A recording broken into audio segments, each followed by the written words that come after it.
I knew something was wrong the moment the office fell silent.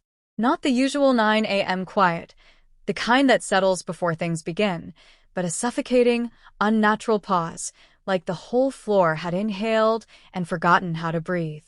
That silence wrapped itself around me as I stepped out of the elevator with my laptop bag cutting into my shoulder. And in the center of that silence stood my sister. Sana.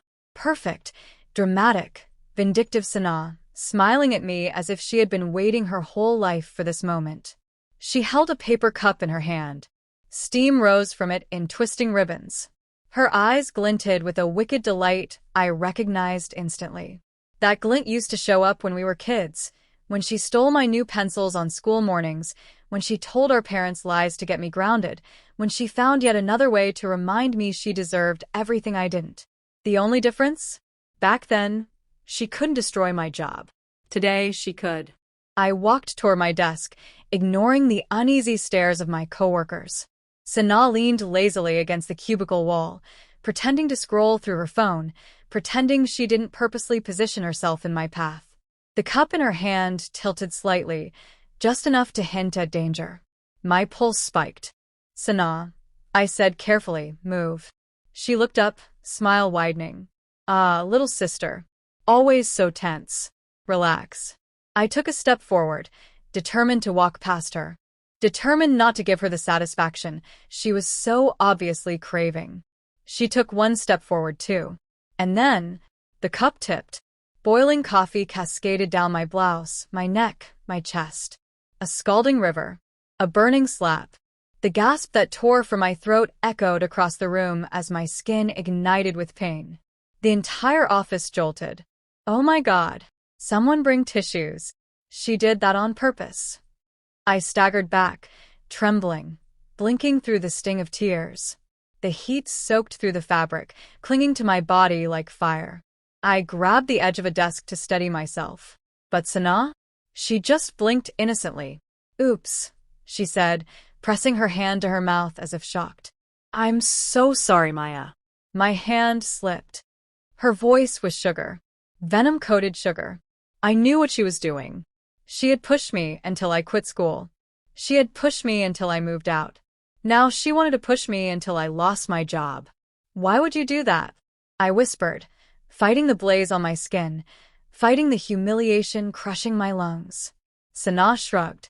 "Accidents happen." Behind her, my manager, Adil, emerged from his office. He glanced at Sana, then at me, and instead of fury or concern, I saw it, the flicker of something like fear. Not for me. For Sana. Of course. Sana wasn't just my sister, not here. She was the CEO's favorite new advisor, the charming personality with flashy clothes and sharp words who had climbed her way into influence through manipulation, flirting, and well-polished lies. She could do anything. And everyone knew it. Adil cleared his throat. "Maya, why don't you go clean up?" "Sana, maybe be more careful next time." That was it. No consequences. No reprimand. Nothing. My jaw trembled. She poured boiling coffee on me in front of everyone. Adil's eyes darted away. "Let's not escalate unnecessary drama." Everyone looked away after that. Co-workers who had laughed with me, eaten lunch with me, confided in me. They shifted in their chairs, staring at screens, pretending they hadn't witnessed intentional cruelty. Because no one wanted to be on Sana's bad side. My throat tightened. The betrayal of it all stung worse than the burn on my skin. I grabbed my bag with shaking hands and rushed to the bathroom. My reflection in the mirror looked unfamiliar, shirt stained dark brown, skin reddened, eyes swollen. This wasn't the life I imagined. I used to be brave, confident, capable. Then I married a man I thought was ordinary. And somehow, that made everyone underestimate me even more. My coworkers thought my husband was just a simple man who ran a small import business. No one knew the truth.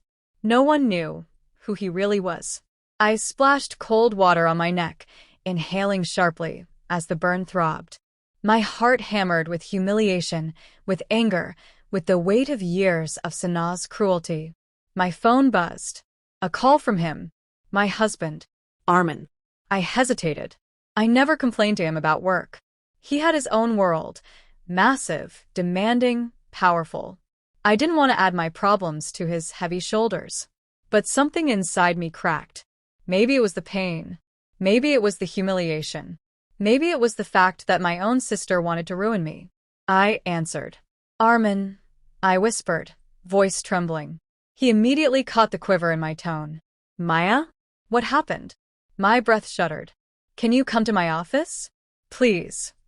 Silence. Sharp, alert, dangerous silence. I'm on my way, he said. Not a question. Not hesitation. Just a promise. I wiped my face, changed into the spare cardigan I kept in my drawer, and stepped back into the office. Sanaa was seated comfortably on my chair now, my chair, her feet up, swirling another cup of coffee, like she owned the place. Back already, she smirked. Shouldn't you be home crying? I clenched my fists, but before I could speak, the entire floor shifted. Not literally, But the air changed. heavy footsteps approached from the hallway outside, steady and confident. Conversations died mid-sentence. Chairs creaked as people stood without realizing why. Then he appeared. My husband, Arman Khan, tall, sharply dressed, expression carved from stone. A man whose presence commanded attention, without a single word. I watched as every face paled. Sanaa's smirk froze. No one here had ever seen him. No one knew the truth. Until now. Because the man standing at the entrance to our office wasn't a simple businessman. He was the owner. The secret billionaire who bought this entire company 3 years ago under a shell corporation. My husband. And he was furious. His gaze swept over me. The burn on my skin, the coffee stain, the trembling in my hands, and something darkened in his eyes. Then he looked at everyone else. And the room felt like it was standing in front of a storm. He stepped forward. Who did this to my wife? He demanded. Dead silence. I swallowed. My lips parted, and Sanaa finally stood. Her voice shook. Arman, you didn't tell me you were coming. He turned to her. Cold. Sharp. Unforgiving. Sanaa, he said slowly. Move away from my wife. She froze. Everyone froze. Because they finally understood. And then, Arman said the words that made the entire office gasp aloud. Everyone involved is fired. The room erupted. Sanaa's face went white. And before I could react, Arman took my hand. Come with me, Maya, he said softly. The floor spun. This was just the beginning. The elevator doors slid shut behind us, muffling the chaos erupting on the office floor. Voices raised, papers dropping, Sanaa's frantic protests as people whispered and watched her unravel. But all of that became distant noise as Arman turned toward me. His fingers brushed the reddened skin near my collarbone, and for the first time since the coffee hit me, I felt the sting fade under something warmer, his concern. Maya, he whispered, voice tight with anger he was barely keeping contained. You're hurt. I shook my head, forcing a weak smile. It's not that bad. I didn't want to cause a scene. He stared at me, hurt flickering through his eyes.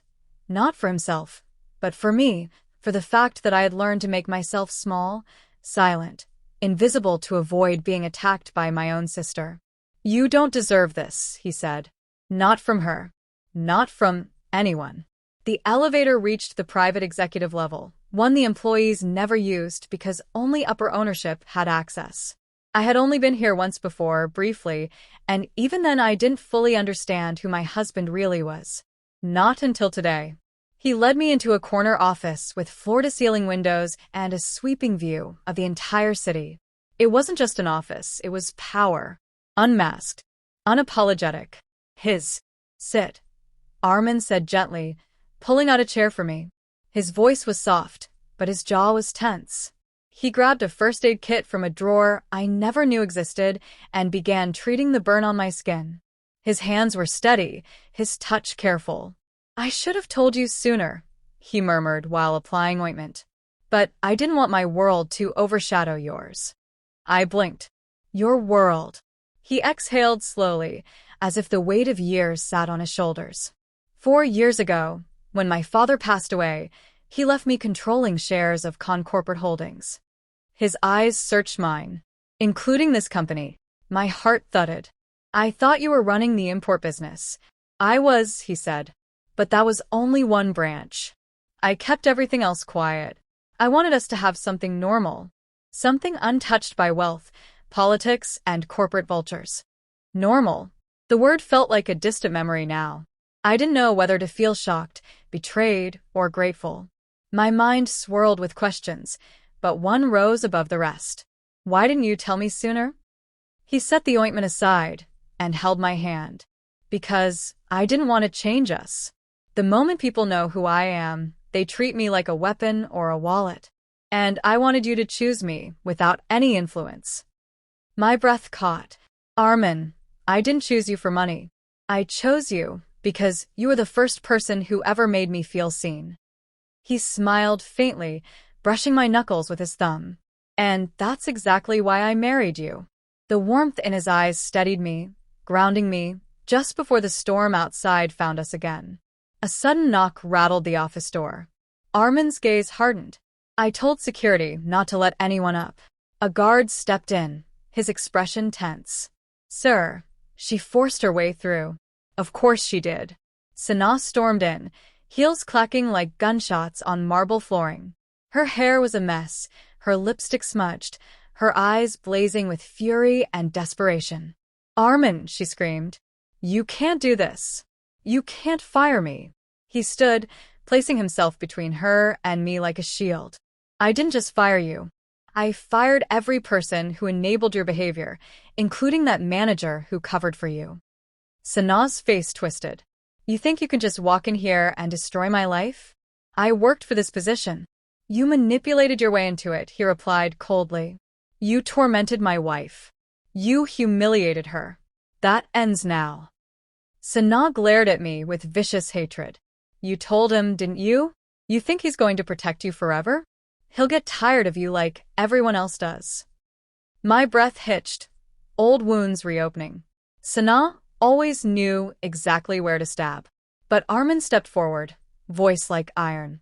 Every time you speak to her like that, you reveal more about yourself than her. Don't you dare speak to me like I'm beneath you, she spat. I'm her older sister. I've taken care of her. You've abused her. Arman cut in, voice rising. And I won't let it continue. For a moment, Sanaa faltered. Her eyes flickered, fear, bitterness, denial all twisting into something feral.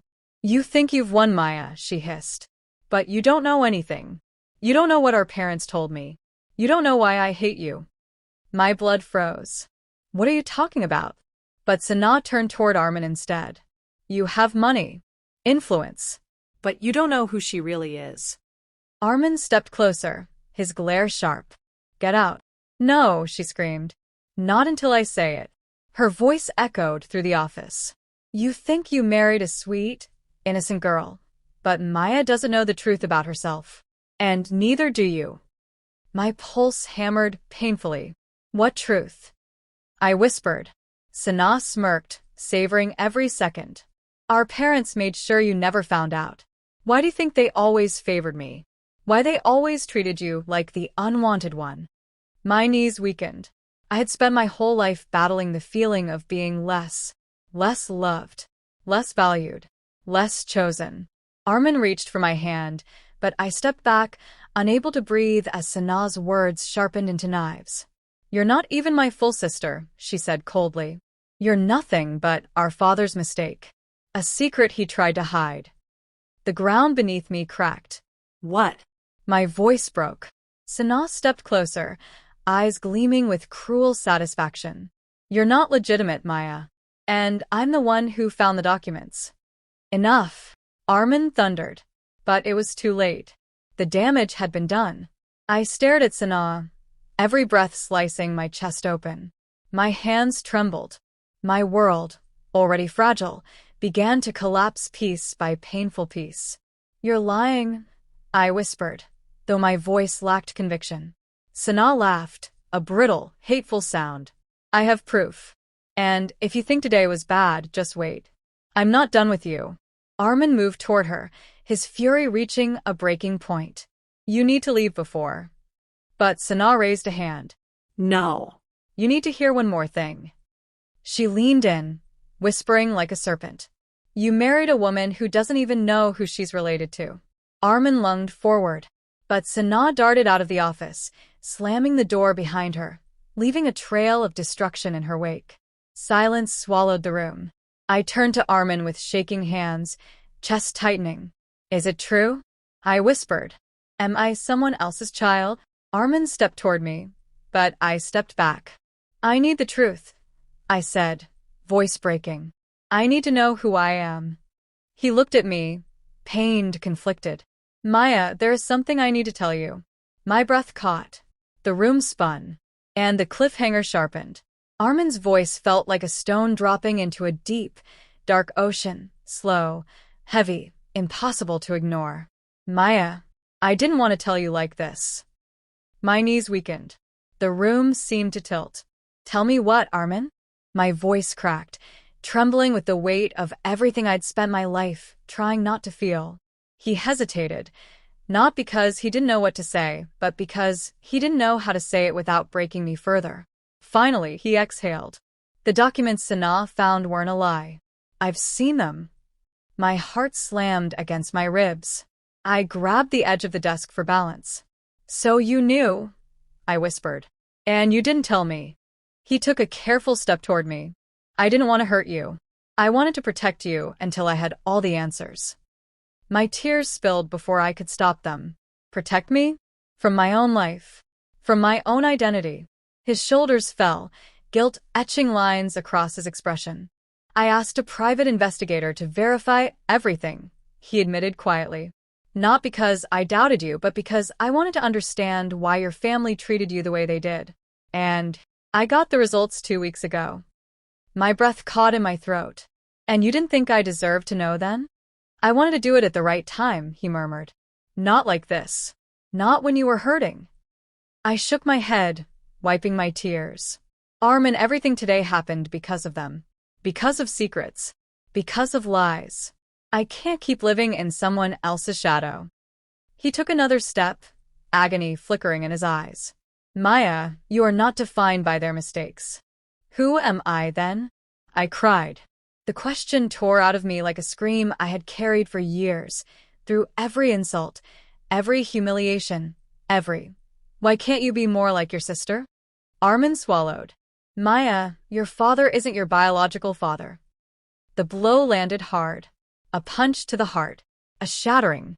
My legs finally gave out, and I sank onto the chair behind me, struggling to breathe. I felt like I was drowning, like every memory, every childhood moment, every insecurity was melting into questions I never knew existed. Arman crouched in front of me, reaching for my hands. But I pulled away. Not out of anger, out of fear. Fear that if I touched him, I would crumble completely. Who is my father? I whispered, throat raw. Arman hesitated again. His name is Harun Malik, he said carefully. A businessman who once worked with your father. They had a falling out after your mother got pregnant. He disappeared after that. My stomach twisted. He disappeared? Just left? Leaving me to grow up in a house where I was always the reminder of a mistake? I buried my face in my hands. So, all my life, they hated me for something I didn't even know I did. Arman gently placed a hand on my back. Maya, none of this is your fault. I let myself lean into his touch, even as my heart fractured into pieces. My childhood flashed before me like broken fragments. Sana taking my toys. Mom scolding me for crying too loudly.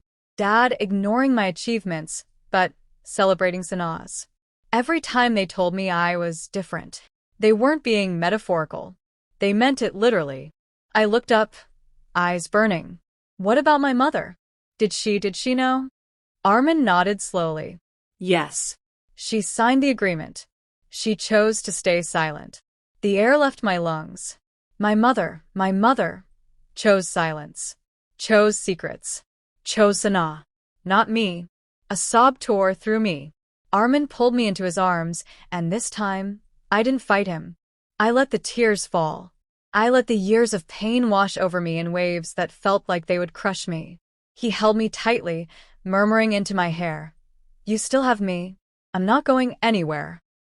I clung to him because for the first time today, the world didn't feel like it was spinning out of control. After several minutes, I pulled back, wiping my face. What now? What do I even do?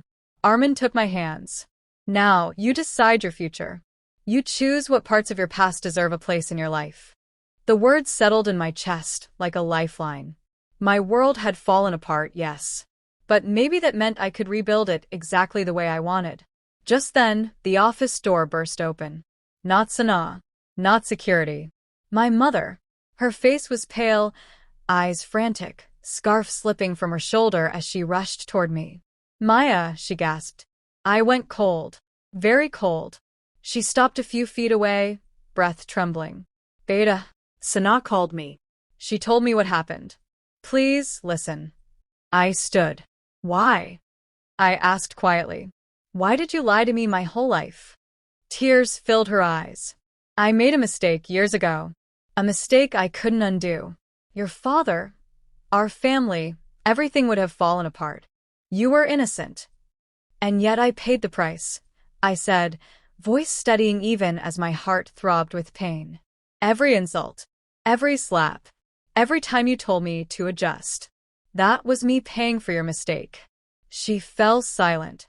Arman stepped beside me, protective, but I lifted a hand, stopping him. This was mine. My pain. My confrontation. My closure. My mother reached for me, but I stepped back. I needed a mother, I whispered. And you gave me a judge. Her lips trembled. Maya, please. No, I said firmly. You don't get to ask anything of me now. She started crying softly. Where will you go? What will you do? And finally, I found my answer. I'll go where I'm valued, I said. Where I'm loved. Where I'm not someone's shame. I took Arman's hand. His fingers closed around mine, grounding me. My mother looked at me, heartbroken, but I didn't break this time. This time, I stood tall. Arman turned to her, voice cold. Mrs. Rahman, my wife doesn't owe you anything. From today, she answers to no one but herself. My mother looked at me helplessly, but I had nothing left to give her. Arman guided me toward the elevator, and as the doors closed, I felt something shift deep inside me. Not pain, not fear, a beginning. A new version of myself being born from the ashes of everything that broke me. When we reached the lobby, Arman squeezed my hand. Where do you want to go? I inhaled deeply. For the first time in my life, I said, I want to choose myself. He smiled softly. Then, that's exactly what we'll do. As we stepped out into the sunlight, warm wind brushing against my skin, I felt something I hadn't felt in years. Freedom. Pain still pulsed inside me. Questions still lingered. The future was still uncertain. But one truth anchored me. I was done being small. Done being silent. Done letting others define my worth. I had walked into work this morning as a victim of my sister's cruelty. I walked out as a woman reborn.